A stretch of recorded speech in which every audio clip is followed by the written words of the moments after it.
माझ्या चॅनलवरती तुमच्या सगळ्यांचं खूप खूप स्वागत आहे. तर आज मी माझी एक क्विक रेसिपी तुमच्यासोबत शेअर करणार आहे. ती असणार आहे म्हणजे फ्रूट कस्टर्डची.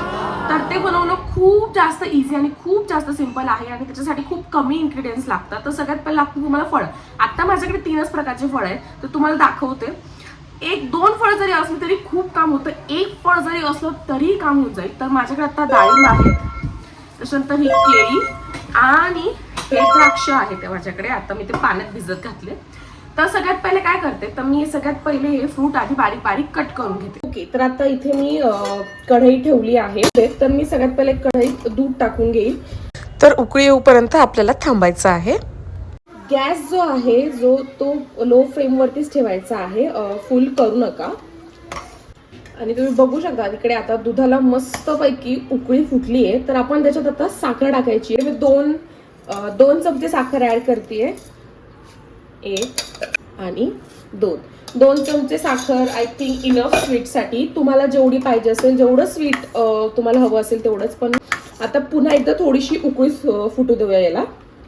इकडे ना मी सगळे फळं कापून घेतलेले आहेत. आता केळी, त्याच्यानंतर द्राक्ष, डाळिंब. त्याच्यानंतर हे ना मी ते जे दूध होतं त्याच्यातलं अर्धा कप मी दूध इथे काढून घेतलंय.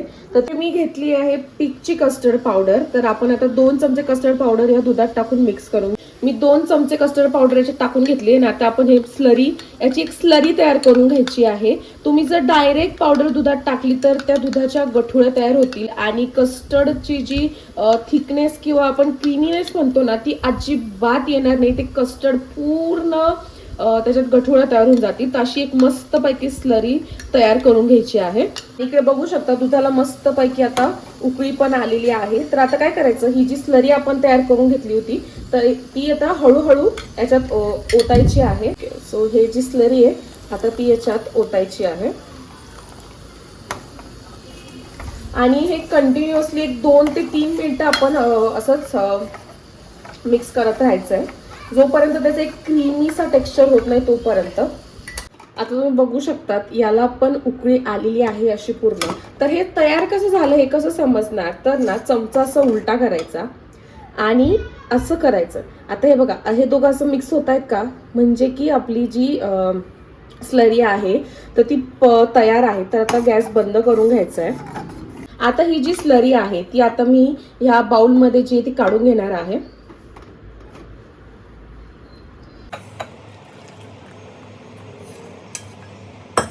तर तुम्ही बघू शकतात की मी याच्यात हे सगळं बॅटर जे आहेत ते काढून घेते. या बॅटरमध्ये ना मी काजू, बदाम आणि पिस्ता याचे तुकडे करून घेतले होते, बारीक तुकडे. तर मी आता याच्यात टाकते आहे.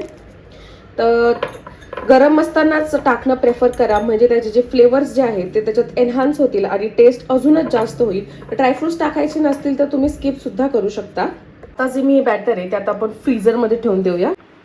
मी फ्रीझर ओपन करते माझं आणि याच्यात सेट करायला होऊन देऊया. आता मी हे स्लरी आहे, फळं याच्यात मी अजून टाकलेले नाहीये. आता मी हे 1 तास रेफ्रिजरेट होऊ देईल, चांगलं थंड होऊ देईल. सो आता मी हे 1 तासानंतर बाहेर काढले. आता याच्यात काय करायचंय, फळं टाकून घ्यायची आहे. मी याच्यात टाकते हे कट केलेले ही डाळिंब, केळी.